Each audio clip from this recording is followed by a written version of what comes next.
Bakit ka nakulong? Ang hirap pala talaga magtiwala sa isang taong hindi mo kakilala. Sabi nga ng mga bashers ko, lumagapak na lugi na, which is totoo naman din talaga. Ako naman kasi mataas yung pride ko, kahit na naghihirap na ako, parang piling mayaman pa rin ako. Ang yaman-yaman ko na sa social media, pero sa realidad, hindi naman. Sa madaling salita, na-scam ako doon. Nasaan na yung mga vloggers na Ayun, sabi nga. tumulong sa'yo at the same time nakinabang din naman sa'yo? So wala na, tapos na yung panggagatas nila sa akin. Bakit mo sa akin sasabihin karma? Nasaan yung brain? Bakit kilala mo ba ako nung nasa ilalim pa ako ng tulay kung ano ugali ko? Ikaw kasi nag-comment ka lang, nagbase ka lang sa social media. Kayo lang naman yung nagpapalaki ng issue na nagbago ako. Sino ba kasi ang mas masama? Ako, na naghahanap buhay ng maayos, marami akong natutulungan, o ikaw, na wala ka nang ginawa kundi husgahan ako? Sino ang mas masama sa ating dalawa? Aba, nakikita ko pa rin ang mga alahas sa kanyang katawan. Oh. Pero sinasabi nila na bankrupt na raw siya. Totoo ba to? Ang bisita po natin ngayon, walang iba, ang sumikat dahil sa Paris, si Diwata. Diwata, hello! Hello, Mami Uji. Ay, hindi na to. Basta naman nagkita tayo, pangalawa na yata to. Dahil yung una, nakita tayo kay Batang Quiapo. Oo. Nung kinuha ka ni Coco. Yes, oo. Natandaan mo yung bilin sa akin ni Coco. Yes. Sabi niya sa akin, tulungan mo nga to, Kuya Oji, kasi niloloko siya doon sa franchise ng Diwata. Actually, naisip ko yan. Minsan nga naisip ko pa mag-isa lang ako. Pero kasi nga nahiya naman akong i-chat ka. Nahiya din ako sa'yo. Ano ka ba naman? Nag-anuhan tayo Kasi ng sabi ko, number. baka mamaya hindi ako pansinin ni Mami Uji. Pero yung number mo talaga nakasip pa sa akin hanggang Oo. ngayon. Nahiya lang kasi akong tumawag sa'yo o mag-chat man lang regarding sa mga problema ko. Baka kasi mamaya, hindi mo ako pansinin. Ba't hindi mo tinry? Para Pero alam mo pag yung dinedma kita, o doon kita hindi pinansin. Kasi ako talaga mahihain ako. Kala mo lang makapal yung mukha ko. Pero pag ganun sa mga ganitong bagay, yung hingi ako ng tulong, mataas yung pride ko dyan. Mali naman yun. Dapat pag, ang dami nga lumalapit ng tulong sa'yo, di ba? Tapos tinutulungan mo. Pero ngayon, dahil nakausap kita, babaguhin ko na. Susubukan kong mangutang. Charot. Hindi ko, tanong-tanong lang. Konsulta lang, hindi. Joke lang. Joke lang. Anyway, so yun nga, doon tayo mag-umpisa, no? Yung parisan mo ay nagkaroon ng franchise. May kumuha. Tapos yun nga yung sinasabi sa akin ni Coco dati na parang lugi ka yata doon sa sharing. Ano ba nangyari doon? Biglang nagsara na yung sa Sunville mo sa Visayas? Yes, actually, sa totoo lang, Mami Uji, regarding dyan, no, kumbaga parang yung short na lang ikukwento ko kasi may problema pa kami doon. So, Oh, ito yung prangkisa ito yung mga sinasabing franchise. During the time, nakasagsagan ng trending ko ng Diwata Paris sa Pasay, may lumapit sa akin na ang ganda ng intensyon. Okay. Parang lumapit sa akin, nakipag-sit ng meeting, tapos parang gagawin akong, parang yung ibang mga fast food na ganun lang sila nag-umpisa, tapos ngayon, katulad ng Jollibee or Inasal. Ganun daw ang gagawin nila sa akin. Wala akong gagastusin, pangalan ko lang, din sila bahala sa lahat. Ngayon, pagdating naman sa usapin para magkaroon ako, sharing. tatanggap ako ng franchising fee at saka royalty fee. Siyempre, di ba? Kasi taong grasa lang ako, taong nakatira sa ilalim ng tulay, tapos offeran ka ng bigla kang yayaman, may Gagrab milyonaryo mo. ka. Tatanggihan mo pa ba? So, ganun yung nangyari. Oh, pero hindi ka naging particular sa percentage sharing. Actually, sa kontrata namin, mayroong ganon. Pero yun nga, simula nun may nagtayo ng parisan, mayroon naman din talaga. Wala akong natanggap na franchising fee at saka royalty fee. Ang sabi lang sa akin, wala pa daw binibigay, pero mayroon naman pala. Sa madaling salita, na-scam ako dun. So, oo. Ngayon, naging problema ko rin yan. Ngayon, na parang, di ba, syempre, hindi lang naman ako yung na-scam, pati yung mga investors. So, yan yung pinag-uusapan namin ngayon. Oh, so, Ayoko na lang din banggitin lahat kasi baka mamaya magkamali ako kasi di ba may planong sa mga case na yan. Oo. Ayoko din naman na to the point na madiin ako. Pero ang nangyari kasi doon, parang wala akong natanggap. May mga nagtayo man nagsara na pero wala akong natanggap na franchising fee at saka royalty fee. Ako pa nga yung nautangan. So yun, grabe. oh my God, nautangan ka pa nung nagtayo ng franchise, no? Yes, nangutang pa sila sa akin ng cash. Din yung previous nila na blinag ko na to dati na yung utang sa Quezon City, branch ng Diwata Paris. Ako ang nagbayad ng 312,000 na hindi nila binayaran. So yun, ganun ang nangyari. Hindi nila binayaran kanino? Doon sa may-ari ng inuupahan ng Diwata Paris. Ikaw ang hinabol. Ako ang hinabol. Pero okay na yan ngayon, nabayaran ko na. Yun nga lang kasi, nakakasama ng loob. Kasi wala na nga ako natanggap na bayad sa mga franchising fee. Wala ka na nga royalty. Doon sa mga atraso kaso ako pa yung hinabol. So, ganun. So, ba't hindi mo sila hinabol? Actually, mayroon naman kaming pinaplano na ngayon kasi syempre hindi naman dun ganun kadali para basta regarding dyan. Yun nga, yun ang plano ko din naman talaga. At saka ngayon, mayroon akong nakabimbin na kaso regarding dyan. Kaya ayaw ko na din i-discuss lahat. Okay. Kasi baka mamali ako. Alam mo naman ang social media, di ba? Konting pagkakamali mo lang. So, ganun lang. Bigyan ko lang ng clue na ganun ang nangyayari sa akin. Akala naman siguro nitong mga tao na hindi nakapanood sa akin na mayaman na ako kasi di ba ang dami nagbukas ng mga parisan. Tapos ang nandun pa ako every time na opening kasi kasama sa kontrata yan. Nagbablog-vlog ako. Pinapakita ko dati na ito ang bagong bukas ng Diwata para sa Quezon City. Ito yung Calamba, ito yung Caloocan, ito yung Pampanga. So ganun ang eksena. Parang anyaman-yaman ko na sa social media. Pero sa realidad, hindi naman. Hindi naman talaga. So, wala ka nakuha dun sa mga wala. branches? Nising kong duling wala. Di ba So, sabi ko nga ako pa yung nautangan? Oo. So, may nag-exist pa ba? Wala na. Sarado na lahat. Nagsara lahat. Sarado na lahat. Because, yun nga, yun siguro kasi nagkaroon kami ng problema, di ba? So, Dahil in-announce mo din, kaya nagsara. Kaya wala na. Close na lahat. So, yun. Isa pa yan. Kasi maraming mga nag-invest na ang laki din talaga na hindi lang sa franchising. So, kaya mo ini-ere kasi nga, baka habulin ka ng ibang investor. Yes, tama. Pero okay naman kasi yung ibang nag-invest talaga, nakausap ko, as in nakausap ko personally, na nagulat din ako na nagbabayad na pala sila ng franchising fee. Tapos, ang sabi sa akin, wala pa daw. Kaya, di ba? So, ganun ang nangyari. Ba't hindi ka kumuha ng financial advisor or Actually, wala ako noon pero finance manager? ang nangyari lang kasi, para sa akin yung experience ko na lang yung ginamit ko and then maganda naman yung purpose sa'yo para sa ikabubuti ko. Pero yun nga, lesson and learn para sa akin na ang hirap pala talaga magtiwala sa isang taong hindi mo kakilala. So, ganun ang mga natutunan ko talaga na tinandaan ko sa panahon ngayon. Bakit ka nakulong? Ayan, regarding pa rin to doon sa franchising ko. Kaya ka nakulong.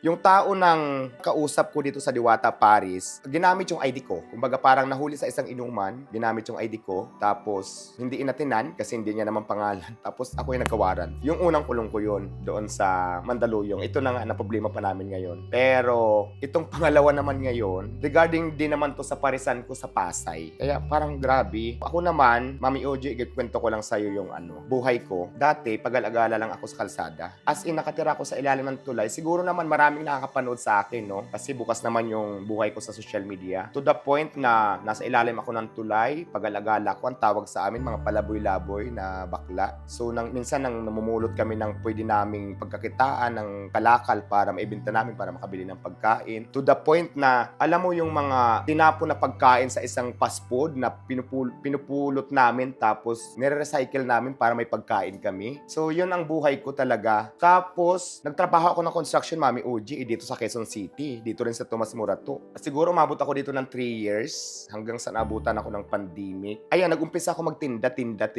ng mga ano pala nga ng dating tinda ko, sigarilyo, soft drinks, coffee. Tapos, di ba nauso yung parisan? Gusto ko rin niya kasi ang daming kumakain. Habang nagtitinda ako ng mga sigarilyo, coffee, soft drinks, malakas kasi ang dami kong customer. Nag-iipon ngayon ako pambili ng cart, kaldero. So yun, hanggang sa nakabili ako, dinatry ko mag-Paris. Ayun nga, nakisama yung panahon, mabait lang siguro siya dahil masipag naman ako. Nag-trending ngayon yung parisan ko. So nung nag-trending yung parisan ko, ito na naman siya, di ba, nasa kalsada. Ano bang tawag sa amin? Yung nasa kalsada lang kami nagtitinda, tapos ambulant vendor, tapos minsan nahuhuli kasi wala kang pisto kumbaga pakalat-kalat lang. To the point na marami ng customer, parang sabi nila nakakaano na kami sa kalsada, kumbaga pa ang tawag doon, sagabal, yes. To the point na hindi na ako makapagtinda kasi binantayan na ako. Bawal na daw magtinda araw-gabi. Na-stress ngayon ako. Nung katrendingan ko kasi, di ba, pinipilahan na yung parisan ko. So, hindi ko alam kung bakit. Ano na ang gagawin ko kasi wala na yung parisan ko Wala na akong mapistuhan dahil nga bawal na, binantayan na ng clearing. Mabuti lang talaga may taong mabait kung saan ako nakapisto dati sa parisan ko, yung pinipilahan pa rin na wala nang clearing sa Diwata Paris sa Pasay. Alam naman lang kung saan yung pisto ko. Naging trending palalo kasi pinuntahan ako doon ng mga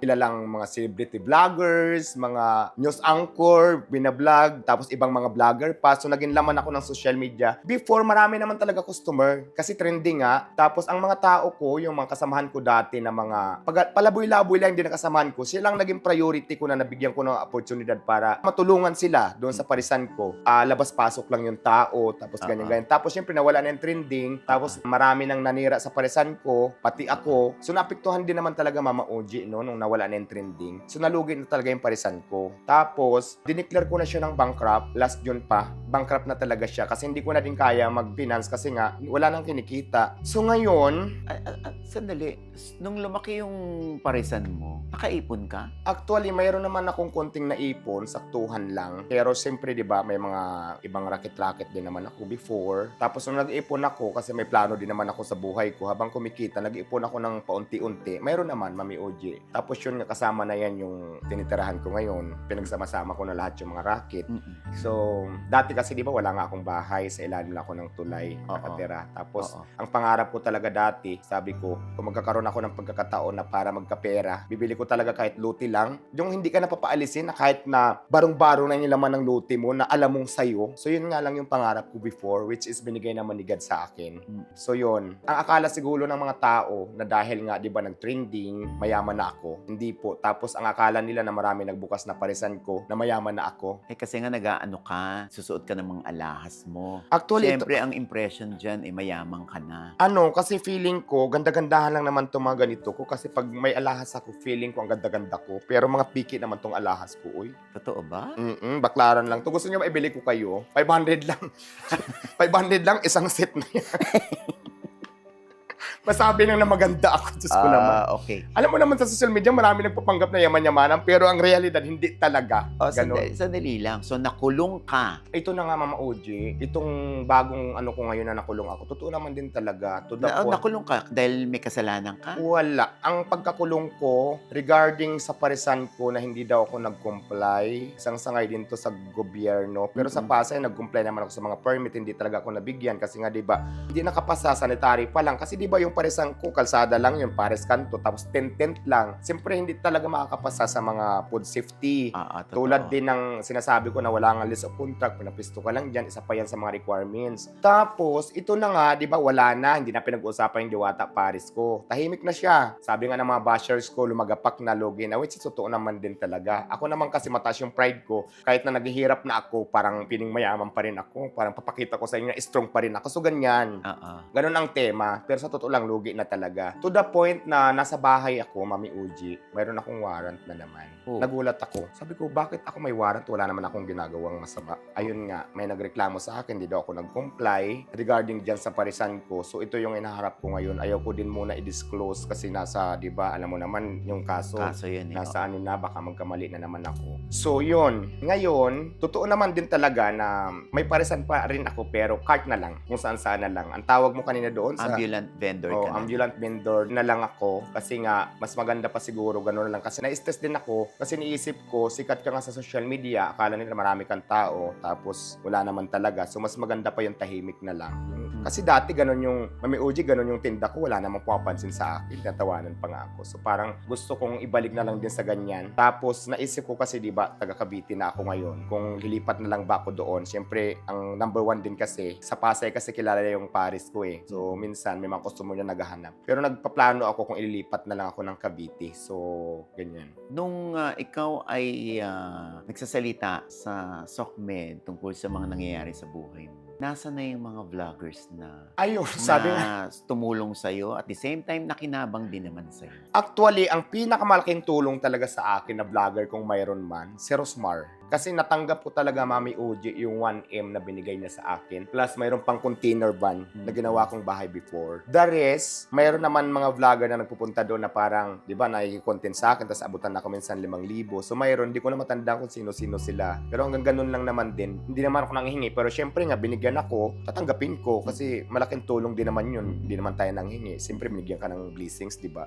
So, hindi ko na alam kung nasaan na sila. Kasi siguro nga, ganun naman talaga eh, pagka-vlogger ka. Kung sino yung trending, pupuntahan mo doon. Tapos yung iba, dahil di ba hindi na nga ako pinag-uusapan, hindi ko na alam kung nasaan sila. So wala na. Tapos na yung panggagatas nila sa akin. Hindi ko na alam kung nasaan sila.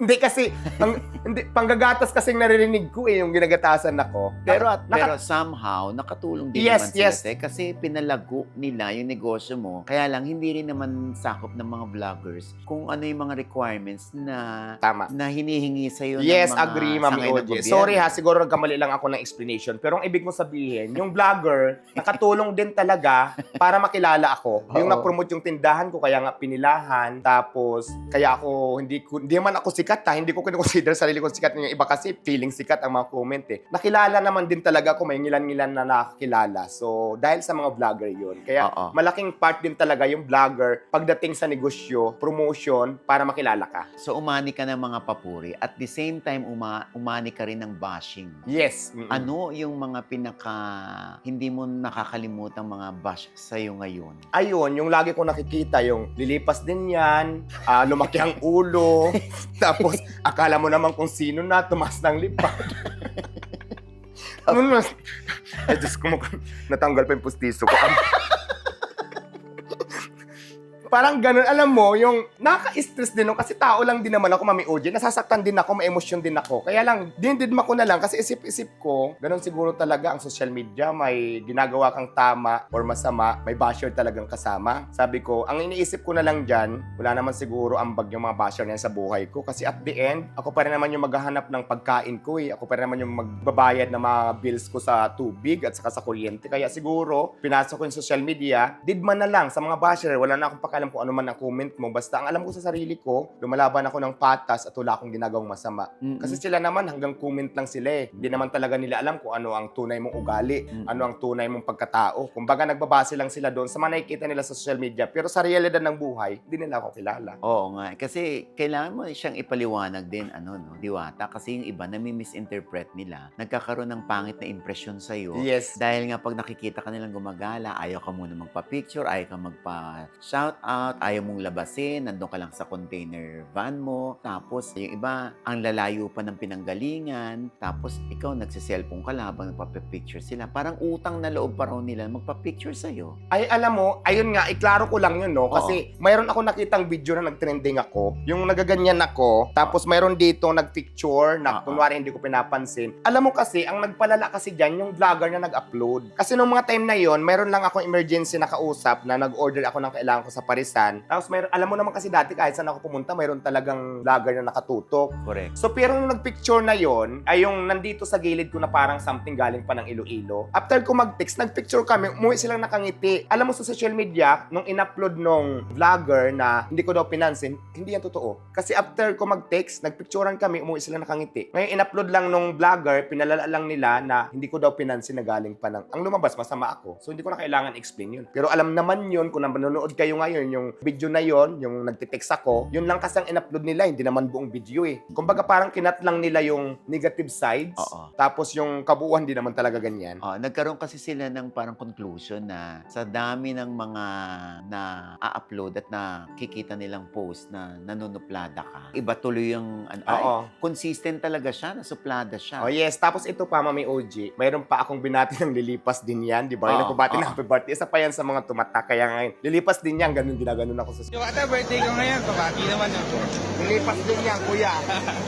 Ginaganon ka ngayon, parang ginagamit sa'yo yung linya mo na yung problema mo, lilipas din yan. Pero alam mo, sa totoo lang, saan ko nagaya yung lilipas din yan? Nung nanood ako dati sa bar dito sa may pants line, nanood ako. Alam mo, doon ko ngayon natutunan yung lilipas din yan. Parang in-apply ko lang din doon sa nagpapabati sa akin. Diwata, birthday ko ngayon, tapos batiin mo ako. Parang ginanong ko lilipas din yan. Kasi napapanood ko yan sa mga baklang komedyante. Tapos sa akin siya, ang masaklap, sa akin siya sumikat, sa akin siya nakilala. Pero aminin mo, May OJ, nagpupunta ka ba ng comedy bar? Minsan pa nagpapabati, binabati ng gano'n ng mga komedyanteng bakla. So naging masama lang yung datingan, pero parang biro ko lang talaga yun. Nagaya ko lang yan sa isang baklang komedyante, sa punchline. So yun. Gaano kaikli ang pasensya mo sa mga ganyan? Kasi parang lumalabas sa mga na-upload na videos, ang ikli ng pasensya ni Diwata. Siya na nga itong tinutulungan, meron pa ako nababasang gano'n. Yung mga vloggers, yung mga ay naku, tatrabaho ko muna, mamaya na yan kayo. Hindi, ganito kasi, Mami OJ, nung unang katrendingan ko, akin lahat. Ako ang nagmamonitor ng stock, ako nagluluto sa cashier, minsan nagliligpit, tapos nagmamonitor ng gasol sa mga tao, ikot-ikot ako. Kasi diba, trendingan, dami talagang customer. So, ang iniisip ko that time, kung paano ko masiservan yung mga lahat ng nakapila, paano ko maka-accommodate ng maayos. Kaya busy talaga ako sa ikot. Ngayon, may mga vlogger na hindi ko naman alam na vlogger din, at saka bigla na lang mag-video. Ay, wait lang, kuya ha, may ginagawa lang ako. Tapos nabibidyo doon, upload, trending. Lumalabas yun na masama ka na.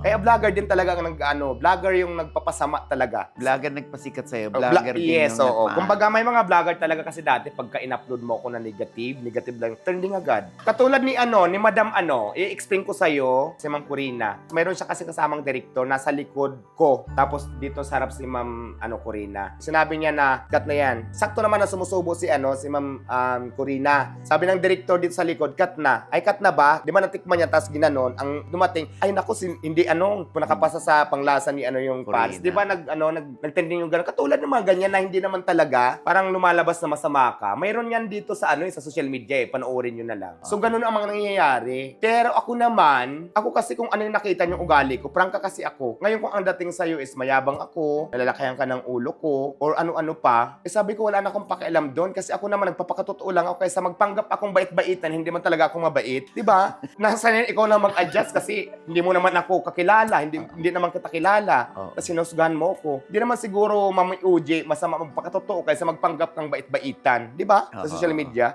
Basta kung ano yung nakita nyo, yun na. Yun talagang realidad. Pero ang kadalasan kasi dyan, kumbaga parang nadagdagan lang, pinalaki lang ang issue, ang dami na nakisawsaw. So, ganyan. Yun nga tapos meron pang kung I'm sure aware ka dito Yes. na si Diwata, kung sino lang magbibigay ng malaking halaga sa kanya o yung malaking bagay, yun lang ang ine-entertain niya. Pero yung mga maliliit na mga kumakain lang doon, hindi. Ay, hindi yan totoo. Kasi lahat ng yan na pumupunta sa akin, malaki man o maliit, wala kami pinag-usapan na maibibigay. Pero sila kasi, for example, Mami Uja, for example, ikaw, hindi ka sa akin pupunta sa parisan ko kung hindi ka magpapa-skate. Kasi nga, hindi mo alam kung nandoon ako, magsasayang ka lang ng ipon. Ito kasi na mga katulad nila, ni Rosmar, nagpapa-skate talaga sila na, Diwata, pupunta kami dyan ganitong oras. Yung iba, bigla na lang dumarating. Tapos pag hindi mo na entertain, sasabihin sa'yo, hindi mo na sila entertain kasi wala silang bigay. So, ganun siya. May schedule kasi. Kaya kahit may lakad ako, may pupuntahan ako, binibigyan ko ng time kasi nga, naka-skid sila sa akin. May appointment. May appointment. So, ganun siya.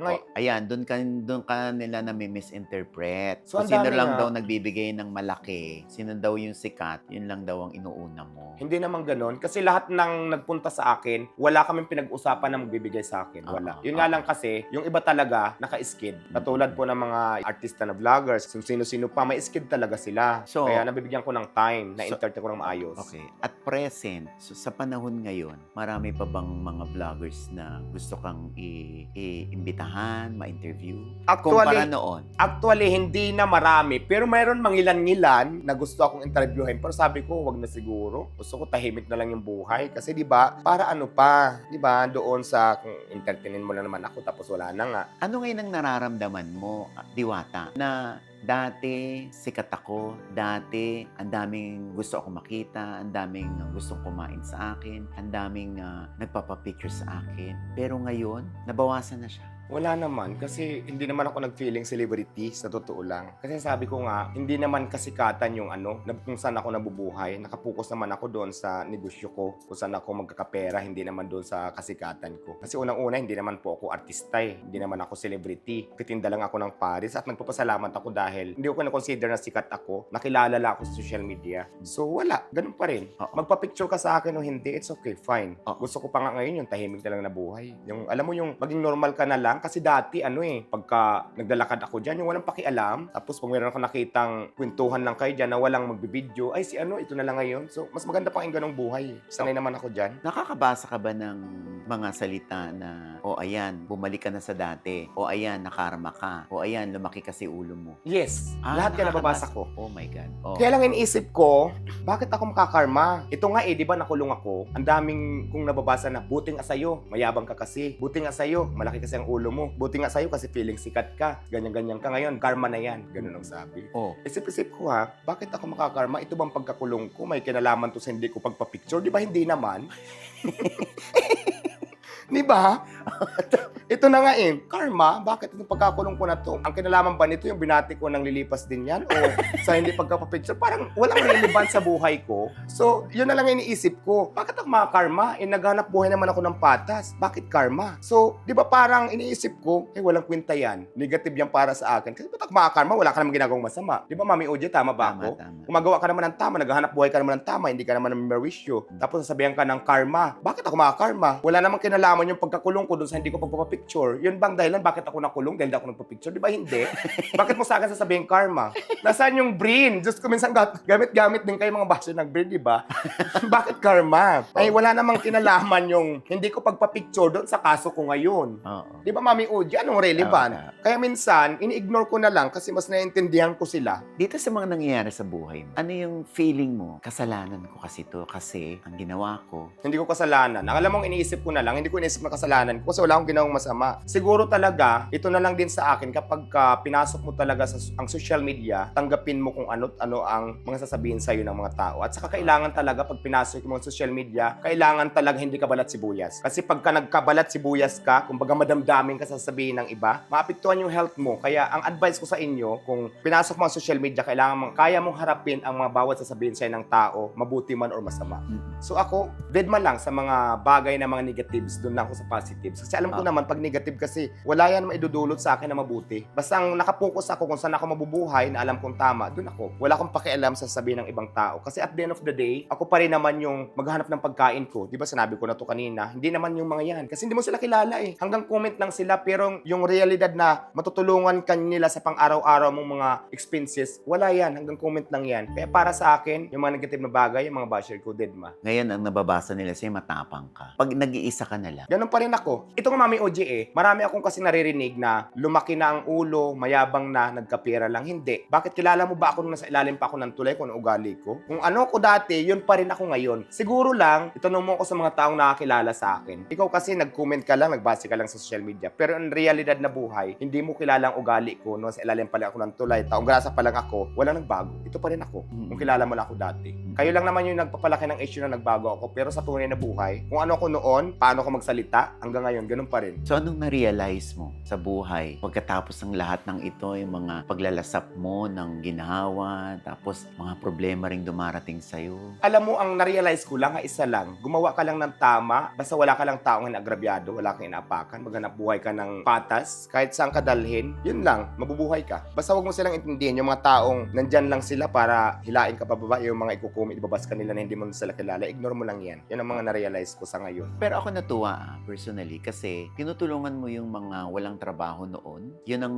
nagmarka sa akin. Tinutulungan mo sila na kahit ilang araw lang sila nandun, basta mabigyan mo sila ng trabaho. So, minsan ba, mahirap din palang tumulong? Yes. Or masama rin palang tumulong? Parang, kasi di ba ang intention mo lang din naman sa ngayon, lalo na yung to the point na nakulong ako. So ang intention ko lang naman, mabuhay ako, makaahon ako sa kahirapan, tapos makatulong sa kapwa. Kasi ang sarap ng feeling pag meron ka ring natutulungan. Tapos mangyayari talaga na bigla ka na lang, di ba, makukulong. So parang naisip ko na mahirap din pala talaga na tumulong din sa kapwa. Kasi yun din ang maging dahilan para, yun nga, Makulong ka. makulong ka. Hindi kasi, ganun naman. Tinatawanan na lang natin. Hindi kasi ganun po. Ito nga, kasi ako nandyan na yan eh. Kahit naman maglupasay ako ng iyak, wala talaga mangyayari, di ba? Kumbaga parang sa akin kasi naisip ko yung problema kasi ng tao, kasama na yan habang buhay. Kasi siguro, sabi ko, itong problema kailangan ko na lang din harapin at saka ayusin kung ano man dapat ayusin. Sa istawan na lang, hindi ako para magpaka-stress. Kasi pag na-stress ka, mahirap pag stress yung kalaban mo. Kumbaga parang ako, dumadaan man ako sa pagsubok, pero masayahin pa rin ako. Pero inayos ko naman na hanggang ngayon kung anong bagay na dapat ayusin. When was the last time you cried? Yes, kasi di ba sabi ko nga sa inyo, tao lang din naman ako, may emosyon din ako, nasasaktan. Kaya minsan, kahit matapang ako, pero nakaiyak din minsan. Kasi yung pag-iyak naman, hindi naman yan na pinipilit. Kung maramdaman mo na iyak ka, may iyak ka talaga. So, tao tayo, may Wala ka bang- pusot damdamin. Wala ka bang shoulder to cry on? Sa bahay, sa ano, na hinihinga mo yung mga Actually lungkot at kasi, sama Mami ng Uji, loob? kami ako, mother na lang yung susuportahan ko. Tapos, siyempre mga kapatid ko. Pero may kanya-kanya na kanyang buhay. Sa bahay naman, dapat yung mother ko yung kasama ko doon. Kasi sabi ko, it's time para makabawi ako sa mother ko. Kasi ang tagal kong nawala, di ba? Hindi kami nagkita dahil nga nasa Manila ako, hindi nila alam yung sitwasyon ng buhay ko na pag-alagala ko. Itong time na nagkaroon ako ng kaunti, mother ko talaga yung pinapunta ko. Nagkaroon ako ng bahay. Ayaw ni mother ko kasi nga, hindi na siya nasanay ng ng ganyang buhay. Gusto niya kasi yung nagtatanim-tanim siya ng mga kung ano-ano. Doon matanda na kasi mother ko. So, sa bahay, may kasama ako. Minsan kami nagkikwentuhan. Kumbaga, bakit ganito? Kumbaga, nailalabas ko pa rin naman yung yung hinanakit ko. Kaming dalawa lang. Parang nag-heart to heart kami. Pero hindi ko sa jowa. Kumbaga, friend ko lang nakasama ko sa bahay. So, yun. So, wala kang pinag-usapan jowa ngayon? Wala pa. Sana nga ngayong Valentine's, mayroon akong So, sinabi mo, bankrupt na yung iyong parisan. Yes, sa totoo lang. Oo. So, Ano na kinabubuhay ngayon ni Diwata? Ayun, Mami Uji, ito na nga yung hindi alam ng lahat na mayroon po ako ngayon ibang negosyo, hindi na parisan. Nag-start to nakarang taon pa. So, Ah. ito naman proud akong sabihin kasi legit naman to. So, Okay. lahat to nag-comply tayo sa DTI, SSS, BIR, lahat yan. So, Munisipyo. mayroon akong safety gears trading na kung saan safety gears, yung mga yung mga Trading. PPE, yung mga sa construction, yung mga hat, Ay, safety mga hard shoes, hat. oo. Tapos Okay. mga traffic cone, mga caution tip, ultimo nga basahan, nagde-deliver ako bulky. So ito ngayon yung pinupukusan kong bagong negosyo ko. So okay naman. Oo. Anong pangalan ng negosyo mo? DJB Safety Gears Trading. DJB kasi D yung Harito Balbuena. So doon ko ginawa Kinuha. yung Yung initials. pangalan. Oo. So, ito ngayon yung pinagkakaabalahan ko at pinupost ko talaga kasi minsan ay pag-meeting ako kung saan. So, Oo. nagbibigay kami ng proposal namin. Oo. So, bakit ito yung negosyong napili mo? Kasi,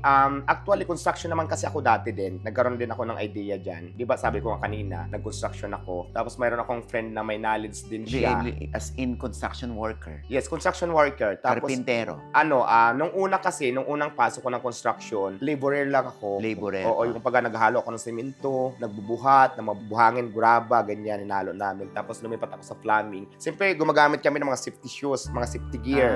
Meron kasi bago kami pumasok ng site namin, kung building man yan, hindi ka makakapasok kung wala kang suot ng uniform na yan, yung mga Okay. safety harness na yan. Doon ako nagkaroon ng idea, kaya meron akong business na ganyan ngayon. Dito ba, hindi na maloloko si Diwata? Feeling ko hindi na kasi ako na mismo yung may-ari. Kumbaga lahat ng yung mga kasamahan ko, yung tao ko, bago nila igo, dumadaan muna sa akin kung inaaprobahan ko, kung papayag ako, hindi. So ako yung last na po may perma. So kumusta yung daloy ng negosyo ngayon? Okay naman sa ngayon. Bago pa lang siya, pero marami din naman na akong client na dinideliveran ko. So, Oo. pero ngayon pinupostro ko pa talaga. So, itutuloy mo pa rin ba ang parisan? Yes, kasi hindi ko pwedeng hindi ituloy yung parisan kasi dyan po yung trademark ko, dyan ako nakilala. Siguro sa ngayon, wala pa muna, siguro cart lang muna. Pero pagka nakakita ako ng legit na talaga na pwesto at kaya ko din naman siyang upahan, so pwede. So, sa yung cart yung itong na viral? Na Yes. parang naka-post ka doon? Mm-mm. Oh. At saka Mami Ugi, ang daming ang controversial na mga comment doon na buti nga yan sa'yo. At saka kahit ganyan lang yung cart, cigarillos of drinks, dyan naman talaga ako nagsimula. Proud ako, alam niyo kung bakit? Wala akong inagrabyado ng tao dito. Kumbaga patas akong lumaban dyan. Wala ka namang sinasagasaan na tao dyan. At in fairness parang wala yata akong naringgan mula sa mga naging tauhan mo ang nagreklamo na hindi mo sila pinasahod or niloko mo sila. Wala naman. Kasi ako naman, sa totoo lang, alam yan, dati na mga tao ko na marunong ako makisama sa kanila. Dati nga, nagpagka malaki yung kita, alam ko may kita talaga, yung mga naging kasama ko. Mas malaki din yung binibigay ko talaga, sobra pa doon sa in-expect nila na sahod. So, gano'n naman tayo makasama mo. Ako naman kasi, sabi ko nga, hindi naman yan mag-umpisa din kung hindi dahil sa inyo. Kaya, kung may kahit konti na lang matira sa akin, at least mayroon, pare-paras kami masaya. So ano nang nangyari sa mga gamit mo doon sa Pasay? Nakatambak sa bahay ko. Oh. Mm-mm. So yung iba, iniwan ko doon yung hindi kayang dalhin. Pero kadalasan yung mga importanteng gamit, inuwi ko ng bahay. Tinambak ko muna. Mm-mm. Este muna. Di mo na lang dinonate sa mga...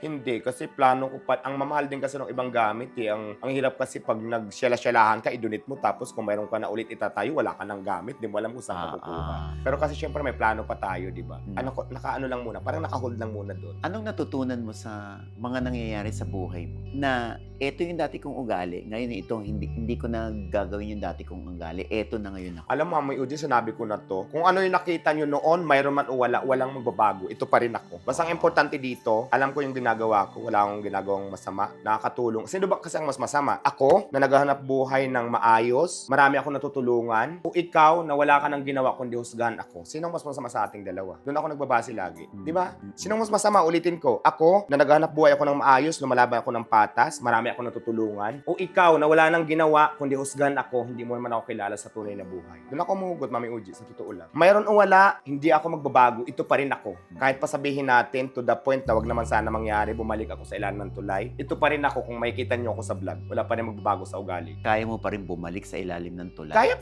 pa. Kasi sanay naman ako dyan. If ever talaga na to the point na bumalik ako sa ilalim ng tulay, sanay naman ako dyan, walang problema. Pero hanggat maaari, Mami Uji, sa ngayon, kung may chance akong para hindi na bumalik, ginagawan ko na ng paraan. Pero to the point na hanggang dyan lang ako, nilalaban ko lahat. Why not? Sanay naman ako dyan. Ano ang best advice ang maibibigay ni Diwata sa mga tao? Ayan, sa lahat na nandyan na maraming problema, huwag kayong sumuko kasi ang problema, kakaiba talaga yan pag buhay tayo. Kumbaga, kung nagninegosyo ka man ngayon, tapos nag-failure ka, kumbaga na-down ka, huwag kang sumuko. Bumangon ka ulit, lalo mong galingan. Yung pagkadapa mo, isipin mo, parang may kulang pa. Bangon ka, lalo mong galingan. Ganun ang ginagawa ko ngayon. Huwag kayong sumuko. Kasi pag sumuko kayo, yung mga pangarap nyo sa buhay, hindi nyo na makakamit yan kasi sinukuan nyo. Laban lang ng laban.